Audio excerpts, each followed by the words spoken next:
These changes will allow all students to bring their personal mobile device on school grounds and to school activities.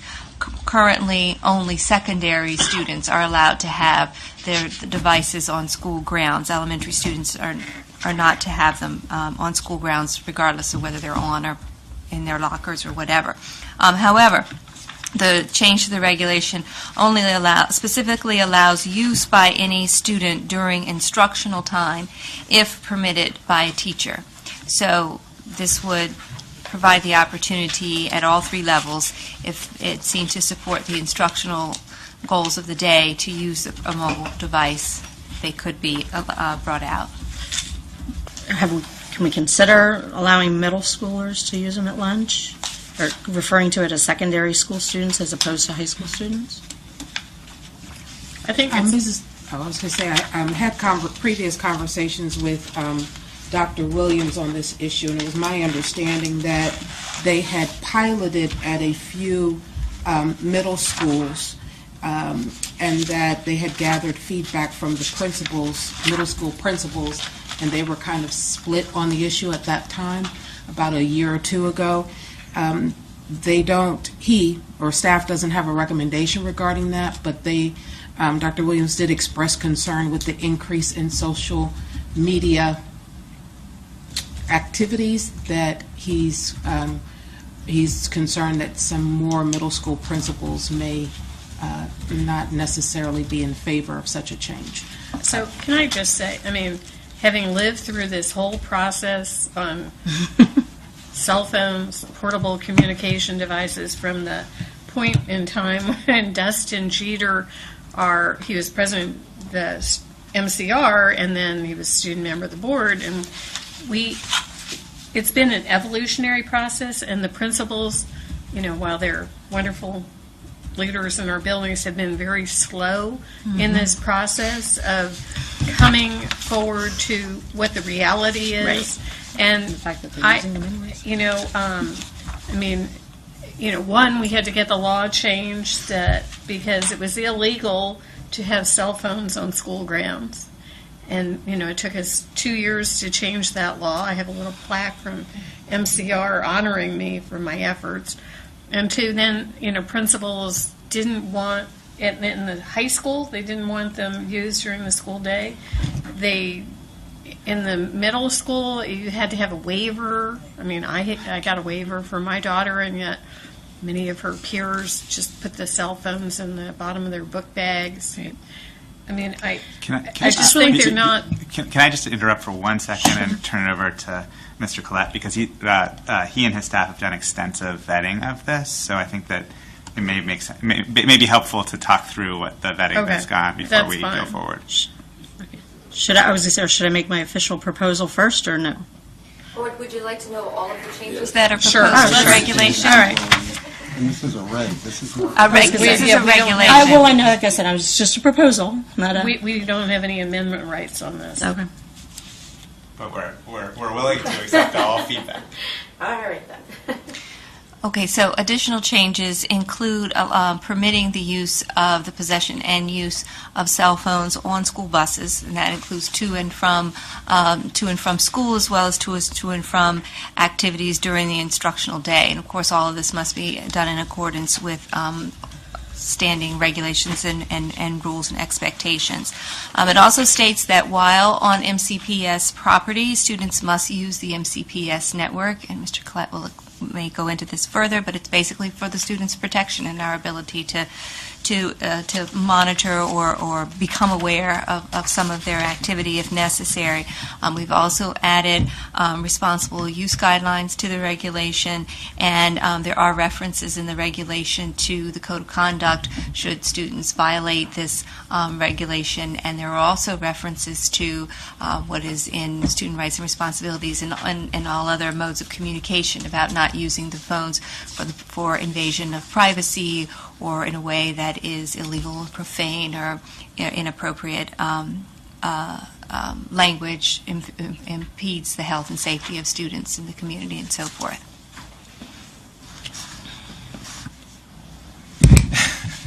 So I just would begin by adding that since 2014, this summer we started doing work with schools, with administrators and teachers first around the proposed changes to the regulation. We started that work not only internally, but by looking at similar governing rules in other school systems to see how they were approaching this topic. In our conversation with administrators at the school level, quite clearly, there is acknowledgement that there's even before these changes, there's great variability in what's permitted school by school. So even where we say, for example, beginning with elementary schools under the previous regulations that elementary school students are really not permitted to have personal mobile devices on school grounds, we know they have them. They have them in their backpacks. Schools work with their students and families around the ground rules about that, and they deal with issues of discipline that arise when one's stolen or comes out of the backpack when it shouldn't. Parents understand that the school system's not responsible for any damage to them. Quite clearly, in middle schools as well, even in middle schools where the culture of that school has been really not to, the official stance is not to permit their use. There are teachers in those same schools who are using and have been using the devices as part of their instructional programming. And I think that's really an important reminder here that the underlying interest in the mobile devices is that while we tend to focus on the smartphone piece of it, it's also coupled with, as we put more technology into our classrooms, we want students to be able to bring and use their own devices to support and augment that. So there is a benefit to the district as well. At the middle school, there is indeed, as was shared, a divide around what that looks like. And Mr. Gersey and I some time ago spoke about the middle schools, and my own sense of it and proposal is that we acknowledge that the school communities are different, and the way to evolve that is at the school level, to begin to get the respective school communities where there's greater concern about students using them at lunch, to bring them along. The regulation, while it specifically speaks to high school students using it at lunch, that's just an acknowledgement of where we've evolved to with high schools. It wasn't that long ago when it was about the cell phones, and there were many high schools that didn't even want them on school grounds, let alone to be used at lunchtime. So, my own sense of it is from the regulation strikes a balance around the fact that we are promoting personal mobile devices and their uses for instructional purposes. The feedback from teachers and administrators was clear that the reminder be there that it's for instructional purposes, so that they do not lose the opportunity to manage the school and behavior of students at school. They don't want students walking down the hallway, chatting on the phone, making a phone call at inappropriate times, receiving messages, and really to keep our students focused and on task, really. So I think there is, and it's just really a willingness then to look at what that work looks like. And there is a difference too, even at the elementary level. So our elementary schools where there are 6 grades, they've sort of in that in between stage as well, right, around how they've approached that work, and there's just a great span of reactions and responses. But in addition to having worked through with teachers, administrators, we've tried to listen to and gotten feedback from the student interest and voice, where we've had in smaller parent settings, and still plan to work with MCC PTA officially in talking through the proposed changes. Like I said, we've spent an awful long time trying to gather feedback and strike the right balance so that we create the process for the use of a wide variety of personal devices. And again, when you think about it, it's beyond just a smartphone. There are the applicability in the world where there is the Internet of Things. When you think about our ability to manage thermostats from anywhere in the world, you think about a personal mobile device as could be a camera that is in fact communicating via IP addressing using wireless technology, and so we wanted to make sure that the regulation governs all of those types of uses. Well, and, we've had many conversations about bring your own devices. I mean, Mr. Kaufman and I attended a meeting in Fairfax County, and, it was focused on the elementary school, and it was not just, it was cell phone, smartphones, it was iPads, the reality is, they're in our elementaries now. Yes. And they're pretty much ubiquitous in the middle schools. And, I do believe that many teachers are using them in their classrooms for instructional purposes. So, I think keeping up with the reality of the times and not having them be abused or interrupt the school day. Ms. Mondrowski? Yeah, and I just want to say that I guess for me, I feel like, you even spoke to the fact that there are different, every school has, their own, I know, some schools you have to drop your phone into a basket before you can use the restroom to make sure you're not just going to be on the phone, and teachers have different internal philosophies in their classroom on it, principals have, so I guess my question is why wouldn't it make more sense for the regulations to include secondary school students as opposed to high school students, you could add something like as allowed by your or as appropriate according to your school's oversight, or however you want to word it. I don't know, but the point is, in here we do you all do reference that. Well, while we say this is okay, it's based on, a teacher's determination, a principal's determination at different points. So I just feel like including all secondary school students opens it up more to the possibility and allowing a principal to say, no, you're not going to use it during lunch, as opposed to excluding it.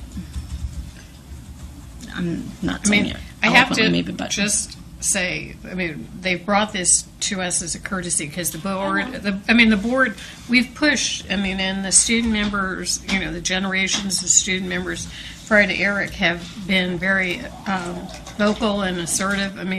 To get to this point is a big step, And I think we're happy to take that under consideration and see what we can do with the text. But that's good feedback. Mr. Kaufman? Well, in terms of recognizing the reality of how phones are used or the devices are used during passing time and in our high schools or middle schools? We say you can only turn them on during lunch. Do we not think that phones are turned on when kids leave class and have 5 minutes to walk to their next class? Shouldn't that use be acknowledged? Because we're basically saying it's unauthorized under this. It never happens. Just kidding. I would imagine that many parents text their children during the school day. It's not just. Here. no idea what you're talking about. The reality is, it's not just. Student to student. It's mom text. I have to say my daughter is several years out of MCPS, but I once upon a time had to text her to say, I'm picking you up after school because, you broke your nose over the weekend. We have an appointment with a specialist today at 3:30. I'm picking you up. And, I didn't have to call the office and have them pull her out of class. And I think that happens. That's the reality. So. I guess another question, I mean, do we differentiate when a device is used as a communications device as opposed to whether or not a cell phone is just used as a music player? No. I mean, when you say differentiate for... I'm just saying, I mean, maybe, in a class, I mean, maybe a teacher says, I don't care if I mean, we're doing an assignment, but maybe it's okay, or even if it's not okay, but maybe kids are just listening to music on their device. They're not communicating, they're not texting, but they're just listening to music. Yeah. I mean, I think we know for a fact that happens, right? We know that during assignments, students in some classrooms are permitted to listen to music while they're completing an assignment. So we know that occurs. So it's not only to to look up material associated with the assignment, and some may sort of stretch that argument and say, well, that's for instructional purposes to activate the mind. I'll defer to Mr. Gersey in terms of what actually is happening. What activates my mind? Yeah, my cell phone's ringing. Okay. And I guess I Should be off. It should be off. And I guess one last question is I don't know if this would be the right place. Is there any need for any policy or discussion in terms of using cell phones to take pictures? They're used during a school day, either taking pictures of other students, videoing what happens in class. Altercations amongst students. Whatever. I'm just saying. I mean, I know there's some reference to not privacy issues, but I'm just. It just seems like that's a huge area that, and I'm not sure what the right rules would be, but I'm just. I'm just thinking out loud whether or not that's something. I mean, we it's need to be reflected thinking. when you watch the news. I mean, you so frequently see, a video from not necessarily a Montgomery County school, but on the national news, you see videos that have been taken during incidents in schools. I mean, it's happening. I mean, I'm just saying, but you don't have to consent. Yeah. I mean, Right. in terms of different issues that come up, with privacy, consent, and all that. So I'm just throwing it out there in terms of whether or not that's something we need to think about.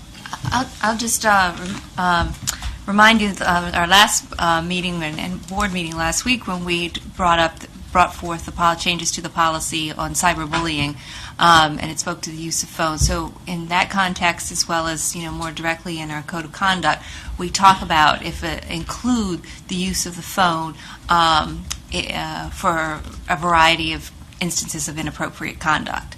So it's not addressed specifically in terms of you can or cannot take pictures, but in the code of conduct and in the bullying policy and regulation, it speaks to including if a telephone is used for those or other type of device is used for that type of inappropriate purpose. Well, I'm not even thinking of inappropriate. I'm just thinking of it just happens. I'm not saying it's appropriate or inappropriate. It just, in the world we live in, I mean, everybody has a video camera at their disposal. They should be turned off. They should be Mr. Hersey. Yeah. Thanks for bringing this before us, and thanks to Mr. Collette. He met with my Student Advisory Council last week, and we had an extensive discussion about technology in general, and then we discussed this subsequently, and as Ms. Mondrasky alluded to, a big issue which came up among middle schoolers particularly was that lunch piece, and I'll appreciate if staff goes back and takes a look at that and then updates us. The other area of question which I had was there's a provision in here which states that students must be on the school network when they're in the school building, and I'm curious, obviously that's largely unenforceable. So is there a legal justification to have that parameter in there? If we know it can't be enforced, why would we put it in here? Because we're not going to have this, we're not going to have the cell phone police. Oh, what's that LTE on your phone? I mean, you're on your network, that's against the regulation. We've thought a lot about this provision and gone back and forth and looked at other districts. I think that from a responsibility standpoint, when students are on our network, it permits, if we reference cyberbullying before, it permits action if there are problems. Not that we can catch everything or even pretend that we can, but I think it gives more of ability to monitor if we need to. I'm told that as a practical matter, many students actually do go on to the MCPS network because it certainly saves resources for their families by being on the network rather than planned. If you look Until at they usage, found out it could be traced. If you look at usage, it goes up and down. But I think that what we're trying to do here is to channel folks onto our network to the extent that they can. And if something becomes a problem around cyberbullying, cyber harassment, and they're not using the network, it also gives us a basis for taking more action, like saying to an individual student that you may lose the privileges or the ability or have more monitoring of your use of the phone in school. So I think that what we want to do, and we looked at other districts and they are doing this too, we want to the extent to which we can control it, have folks on our network. I mean, and we acknowledge, there is the enforceability. You're 100% correct. Nobody is walking around to check to see. As Mr. Sivens just stated, though, we know without a question, and I say this to students all of the time, we know it. Just you need only look at how the network lights up as students arrive at school each day, and what that utilization looks like and where it hovers throughout the day. So the other piece of it that I think is important about having this provision is that if we look longer term, as we use an evolving set of technology to use a student's own device to complete a state assessment or some other assessment of consequence, we have greater opportunities for locking that environment during that time so basically testing time, secure it. When it's not, release it, and do those things, and it gives us a sort of clear processes and ability to do that.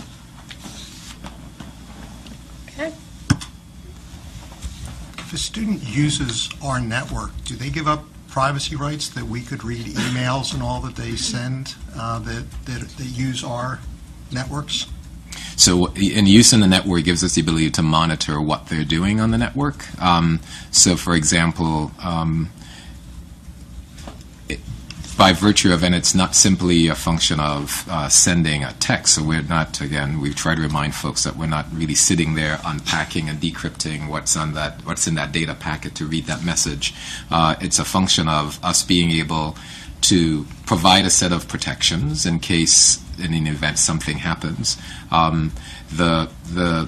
The murkiness, and I'm not a lawyer, and there are plenty of lawyers to my right, but the murkiness around privacy. So in each mobile device that we carry, when you do not configure your privacy settings in certain ways, and among the technologies that we have looked at around school safety and security, and it evolves from the intelligence community, is a set of technology that I could sit here right now and let us preface it by saying we don't have it in place, but what is available is we could actually read and watch a student A walking down the hallway in a school building and sort of see what he or she is communicating. Why might that be important? In the event that someone is threatening to do harm to him or herself, there is an active threat of violence against others. So the pieces around the privacy settings, there's certain things that our phones or devices communicate based on how they're configured.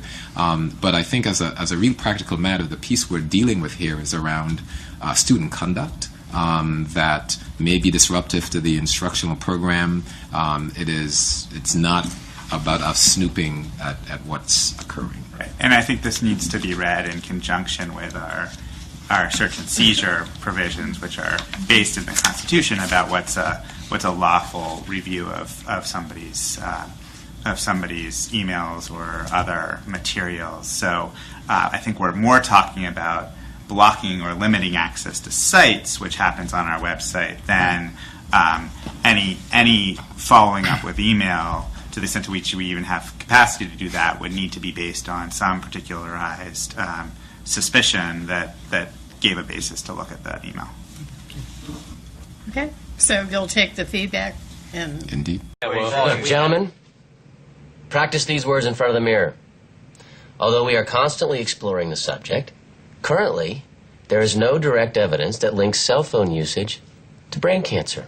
So a growing number of prominent doctors and scientists are raising warning flags over radiation this morning, and your kids could be facing a greater risk of exposure.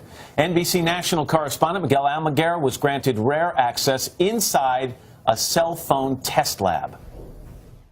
You see them every day, everywhere. Kids on phones. According to the American Academy of Pediatrics, children are now exposed to an exponentially greater amount of radio frequency than any adult will ever be in a lifetime. Part of the problem, this isn't your mother's flip phone. Smartphones today have multiple antennas located inside the phone. When you talk, text, stream music, or videos, they emit non-iodizing radiation, similar to a low-powered microwave oven. And it's the irregular, pulsed nature of the signal over thousands of minutes, over many years, that we believe can cause a great problem for children and for the rest of us as well. Cell phone providers say they follow all safety guidelines put into place by the FCC. Those cell phone companies then work with labs like this one to test your device. The current FCC safety standard was developed nearly 20 years ago. The test at Sedacom in Milpitas, California, starts by taping a phone to the ear of a plastic head. The size of a 200-pound man, it's filled with liquid.